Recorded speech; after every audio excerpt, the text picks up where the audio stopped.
안녕하세요. 오늘은 여러분들이 이제 애들이 이제 힘들어지면 다 치료를 하게 되죠. 그래서 애들이 치료가 일반적인 게 놀이치료, 미술치료, 원예치료 이렇게 많이 있어요. 그래서 이제 애들이 힘들어지면 일단 놀이를 통해서 애가 무엇이 힘든지 찾아내는 거죠. 애가 힘들면 미술을 통해서 얘가 무엇이 힘든지 얘 그림에서 나온다는 뜻이죠. 원예 치료는 뭐죠? 얘를 원예를 통해서 나무나 꽃을 다루는 걸 통해서 얘가 무엇이 힘든지를 찾아내는 거죠. 뭐 원예 치료하면 그러면 꽃을 치료한다 그게 아니라 원예를 통해서 사람을 치료하고 미술을 통해서 사람을 이제 치료하고 놀이를 통해서 치료한다는 뜻입니다. 그래서 오늘 이 치료를 이제 대상이 A인 경우는 이제 사실은 애를 잘 다루는 사람은 성인도 잘 다루고 노인도 다 잘 다루는 거죠. 어떤 분이 그래요. 애 입에 맛있으면 우리 늙은이 입에도 맛있다. 이런 얘기 참 들으면 시작부터 애하고 관계를 잘해서 애가 뭐가 힘든지 뭐가 좋은지를 잘 찾아내는 게 우리가 이제 교육하는 사람이 참 중요한 일이라고 생각이 들어요. 그래서 놀이치료도 보면 놀이 상황을 자꾸 억압하지 않고 애가 놀 때 보고 아 엄마하고 사이가 그렇구나 아빠를 미워하는구나 이런 게 다 놀이 상황에서 나와요. 왜냐하면 걔 생활이 놀이를 통해서 재현하기 때문이죠. 또 미술치료죠. 그래서 가족화 그리라고 그래요. 그럼 너네 식구 몇이니? 이러면 엄마, 아빠, 나, 동생 그러면 큰 도화지 이렇게 동그라미 4개 그려요. 그리고 얼굴 그리고 다 하는데 이제 그림에서 뭘 보냐면 어머 아빠 얼굴 둥그런 건 있는데 눈, 코, 입이 없어. 이렇게 달걀 귀신 같아요.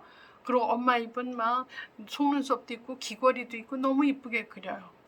자기는 엄마랑 비슷하게 투영해서 그려. 그러니까 얘는 나는 엄마랑 이렇게 친하다 이런 뜻이지. 동생도 잘 그려요. 사이즈가 비슷해요. 다 좋은데 아빠 얼굴이 없다 그러면 아빠한테 정서적으로 가깝지 않다. 이렇게 미술치료에서는 추적을 합니다. 자, 원예 치료도 보세요. 무슨 우리가 꽃나무를 치료하는 게 아니라 꽃을 줬을 때 애가 뭐 예를 들어 발달장애가 있다. 이런 애들은 일단 말도 잘 못하고 표현이 안 되기 때문에 얘네들은 일반적으로 때가 많아요. 때를 쓰죠.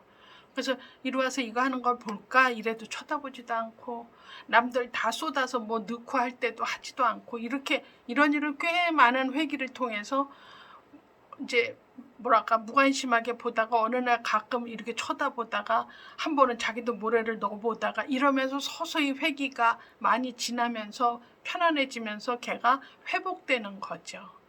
그래서 제가 한번 TV에서 봤나 발달장애 엄마 얘기가 텔레비에서 나와서 우리 애가 이렇게 표현이 제대로 말이 안 되고 표현을 못하니까 때를 너무 써서 쟤를 어떻게 저렇게 때 안 쓰고 어떻게 살 수 있을까 막 고민을 했는데 그 엄마가 어느 날 스케치북을 주기 시작했대요.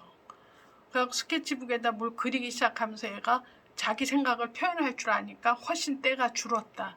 아, 안 되겠다. 그래서 매번 산책을 나갈 때 얘가 핸드폰 들고 나가면 그 사진을 찍는 거야. 막 이상한 구름도 찍고 뭐 이상한 나무도 찍는데 구름의 모양을 보고 무슨 생각이 났다 그러면 바로 이제 그런 사진 찍은 거를 하나의 매체로 해서 그림을 표현하기 시작. 엄청 잘 그려요. 텔레비 잠깐 봤는데 엄청 잘 그려.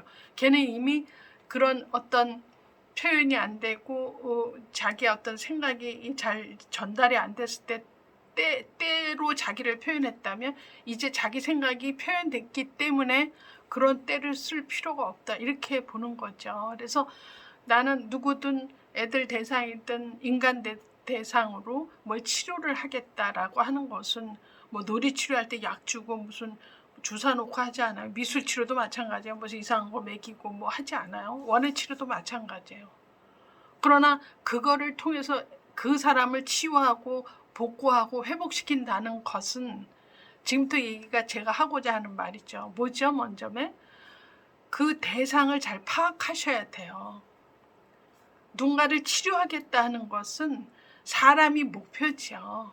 그러면 아 얘가 왜 왔지? 이제 우리 놀이치료실에 왔다, 미술치료실에 왔다, 원예치료실에 왔다 이러면 얘가 왜 왔지를 먼저 파악해야 돼요. 그러면 걔 발달 단계 또 장애됨 이런 걸 보셔야 되지.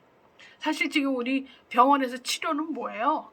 병 증상에 맞는 약 주고 수술하고 떼어내고 하는 게 우리가 병원에서 할 수 있는 거잖아요. 근데 어떤 정신과 의사가 얘기한 얘기 중에 앞으로 현대인들의 마지막까지 골치를 앓는 병은 이제 정신과 병이다. 그런 얘기를 듣고 제가 참 통감을 했습니다. 왜? 요새 아프면요, 병원 가면 딱 조직 검사하고 뭐 하면 다 나와서, 그렇죠. 암만 딱 이렇게 쪼개는 무슨 튜브 속에 딱 들어가면 다 나와요. 암 발견을 늦게 하면 돌아가시지만 하여튼 조기에 발견하면 절대로 암으로 죽진 않게끔 지금 의료 체계가 너무 잘 돼 있어요. 너무 잘 돼 있어요. 그러나 그 정신과 의사가 말했던 것처럼 마지막까지 우리를 힘들게 하는 거는 뭐다? 정신과적 질환이 있는 사람이다. 그래서 저는 사실은 아프다 안 아프다도 중요하지만 우리가 우리 마음을 잘 치유할 수 있는 그런 도구나 어떤 그런 것들을 갖고 자기 치유의 기능을 끊임없이 하셔야 된다. 이제 이런 얘기를 저는 하고 싶어요. 그래서 이제 무슨 원예 치료든 미술 치료든 무슨 치료를 할 때 그 아이 상태를 보고 지금 뭐가 힘든 건지를 알아내시고 이제 해야 되는데, 사실 이거 찾아내는 게 모든 일에 반은 해결한다고 봐지죠. 저도 예전에 이제 상담한다 그래요. 이제 결혼해서 이제 시집 가서 애도 낳고 산다는 얘기 들었는데 어느 날 연구실로 전화 와서 교수님 저 상담 드릴 말이 있어요. 이러면 뭔데? 이러면 뭐 너 대학원 지나가려면 아니요 그런 거 아니고요. 제 얘기예요. 그러면 아 그래 알았어. 그럼 이따 몇 시 이후로 와라. 그럼 와요. 그러면은 저는 어떻게 하느냐면 내가 얘기를 들어주고 해결을 줘야 된다. 굉장히 피곤해져요. 그러면 저는 그때부터 알은 게 뭐냐면 누가 나한테 얘기를 한다 그러면 내 마음을 하얗게 하고 그냥 들어줘야 되겠다. 그냥 다 들어주고 공감해주면 되겠다라는 생각으로 마음 가볍게 오라 그랬어요. 왔더니 교수님 저 얼마나 바쁘게 지내세요. 학기 중이라 힘드시죠. 이렇게 예의로운 얘기 두 마디 하고 그래 앉아봐. 너 뭐 때문에 왔니? 속상한 게 있구나. 뭐니? 저희 신랑이요. 그럼 막 이제 흉을 보죠. 흉을 보죠. 그럼 내가 듣다가 얘 그 정도 괜찮은 신랑이야. 네가 참고 살아야지. 완벽한 사람이 있는 줄 아니? 그딴 얘기하러 왔어. 그러면 얘기를 못해요. 사람은 그렇게 얘기하면 그랬구나. 왜 그런데니? 아유 어머나 세상에나 쯔쯔쯔 이래줘야 돼. 뭐 울며 가며 커피 또 마셔가며 막 얘기를 해요. 그래갖고 신랑 흉 1시간 보고 시댁 언저리 또 얘기를 해야 돼요. 시아버님이 까다롭고요. 시어머니는 그랬고요. 시어머니 시집살이가 이래서요. 내가 피할 수가 없으며 시동생이 어떻고 막 얘기하면 야 그 정도 시댁은 괜찮아. 이러면 또 얘기하다 갔죠. 저는 어떻게 그래 얼뜻 보기에 너네 시댁이 천사표 같은데 네 얘기를 들으니 네가 마음고생이 이만저만이 아니구나. 어머나 세상에 쯔쯔쯔 이래줘야 돼요. 그러기를 한 1시간 반 얘기합니다. 그럼 아직도 문제는 있잖아요. 신랑 문제, 시댁 문제 막 얘기인데 사람들이 얘기할 때 자기 얘기는 안 하는 거야 원래. 속 터진 얘기를 하다 보면 모든 문제의 원인은 나한테 있는 게 아니라 주변에 있다. 이 얘기를 한 1시간 반 하면요. 얘기를 하면서 어떠죠? 얘기를 하면서 자기가 자기 소리를 들어요. 그러면 제가 상담의 요체는 뭐냐면 잘 들어만 줘도 문제 해결은 누가 한다? 문제 가진 자가 합니다. 왜? 자기가 나한테 얘기를 하면서 자기 소리를 들어요. 초등학교는 다 나왔잖아요. 그러면 내가 이 얘기는 안 했는데 교수님은 마지막 얘기만 듣고 네가 애썼구나 속상했겠다 하는데 내가 그 전에 원인 제공한 얘기는 안 했는데 뭐 이러면서 얘기를 다 하면요. 사실은 자기 얘기를 통해서 자기가 왜 이런 문제를 갖게 되는지 조금 알게 돼요. 그래서 거의 얘기 끝나고 어떡하니 네 얘기 들어주니까 내 마음도 무거운데 뭘 내가 해결해 줄게. 어떡하니 어쩌니 그러면 애가 뭐란 줄 알아요? 한 시간 교수님 제가 너무 시간을 많이 빼앗았는데요. 교수님하고 얘기하니까 내 마음이 많이 가벼워졌어요. 물론 뭐 저희 신랑이 안 변하고 우리 시댁이 안 변하는 건 알지만 그래도 교수님 만나서 마음이 많이 가벼워졌어요. 그리고 생각해 보니까 우리 신랑도 좀 그렇고 시댁도 그런데 아들 둘이요. 그래도 날 닮은 게 많아서 애들이 꽤 괜찮아요. 그래서 그냥 생각인데요. 애들 보고 제가 살아야죠. 그리고 이제 해결 본 거야. 뭐 이혼한다 그러고 안 본다 그러고 하더니 나하고 1시간만 얘기하고는 자기 말을 자기가 듣고 어떻다 내적인 힘이 생기고 통찰이 생긴 거지. 내가 이혼해라 하지 말라 소리는 할 필요 없습니다. 그래서 남의 마음을 잘 들어주고 받아준다는 것 자체가 나는 누구를 치료하는 사람이 제일 처음 해야 될 일이라고 생각해요. 그래서 상담하러 왔다, 남의 얘기를 들어준다 하는 것은 아주 가벼운 마음으로 얘기를 듣다가 지적하거나 판단하거나 하시면은 사실은 관계가 이제 라포 형성되기가 상당히 어렵다. 그래서 저는 이제 많은 상담도 하고 남 얘기도 많이 들어줬지만 일단 열심히 들어주면 이제 얘기하는 사람이 이 화가 다 바깥으로 나와요. 그러고 나면 많이 자기가 이렇게 가벼워지는 느낌을 받아요. 그러면서 자기 소리를 자기가 듣고 내적인 통찰이 생기면서 문제 해결을 하게 됩니다. 그래서 그 해결의 하나가 교수님 만나서 얘기하니까 내 마음이 가벼워졌어요. 이게 사실은 상담의 시작이라고 봐요. 여러분들이 어떤 원예 치료를 하든 미술 치료를 하든 무슨 놀이 치료를 하든 상대방의 얘기를 가감없이 잘 들어주고 공감만 해주셔도 그 아이는 서서히 좋아지죠. 그러니까 우리가 지금 병원에 가서 수술하는 건 전부 몸에 대한 지식은 다 병증 딱 걸러서 지방 뜯어내고 딱 꼬매주고 이렇게 하는 거가 지금 병원에서 하는 일이라면 지금 이런 치료 개념은 상당히 얽힌 마음을 풀어내주는 일을 해야 된다. 이게 풀어만 줘도요, 굉장히 본인이 마음이 가벼워요. 일단 원예 치료 와서도 남들 다 할 때 아무것도 안 하고 우두커니 보는 사람이 어느 날 우두커니 보다가 돌 하나 넣고 물 하나 넣고 몰라서 씨앗을 넣었는데 걔가 이렇게 싹이 나면서부터 애가 미소가 나오고 달라지죠. 또 문제 청소년 애들 그 뿌리 없는 가지를 이렇게 격가지 심는 거 하죠. 어느 날 가면 뿌리가 내리면요 갑자기 화들짝 놀랜대요. 와, 뿌리도 없는 애를 내가 넣었더니 여기서 힘을 발휘해서 뿌리가 나오는구나. 그래, 나도 용기를 갖고 살자, 이렇게. 그래서 여러분들 이런 원예 치료도 사실 이게 보여지는 치료라 이게 상당히 의미가 있다. 저 개인적으로 나는 자연인이다 프로그램 되게 재밌어해요.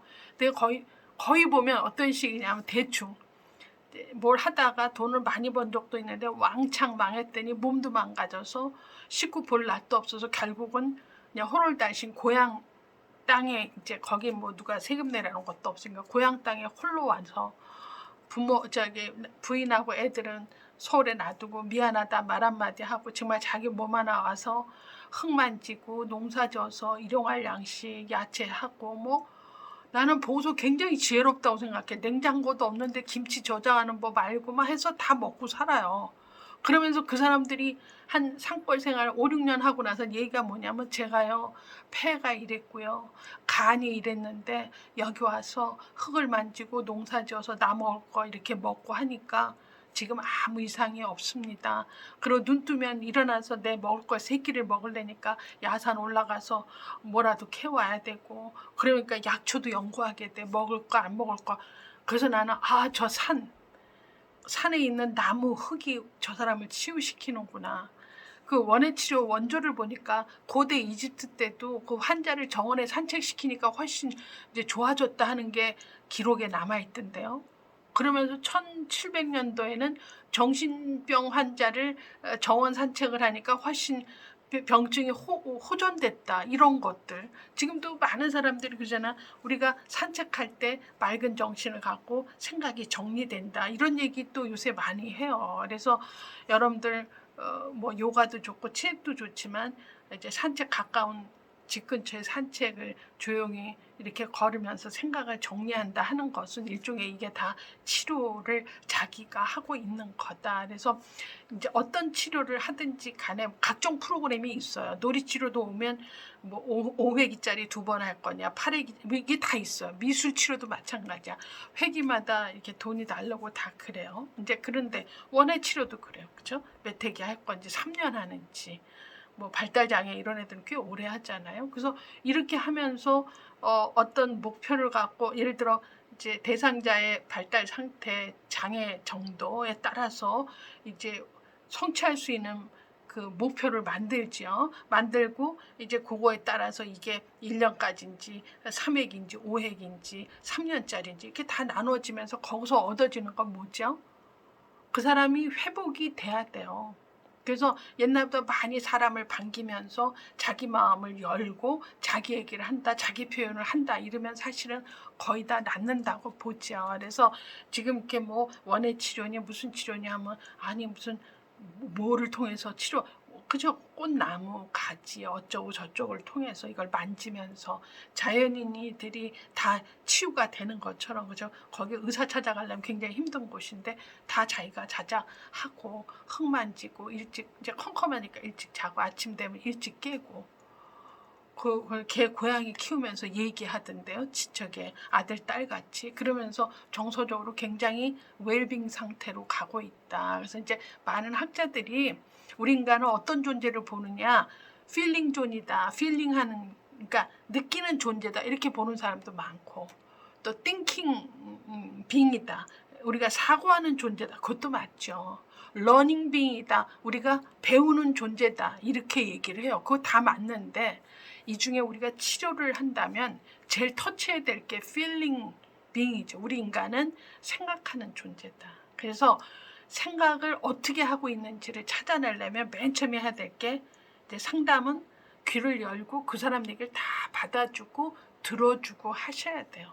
거기에 지적 판단하면 더 이상 얘기 안 하면 병이 거기서 이제 스탑 되는 거죠. 그래서 계속 받아주려면 판단하지 말고 계속 얘기를 들어주면서 그 아픈 사람이 스스로 마음을 열어서 오는 그 후련함, 열어서 오는 홀가분함, 열어서 오는 그 가벼움 이런 것들을 경험한 사람은 많이 그런 일에 이제 동참을 하면서 병으로 가게 하지 않아요. 저는 개인적으로 이 강의하는 업이라 저는 이렇게 뭐가 스트레스 있고 이렇게 머리에 담아두질 못해요.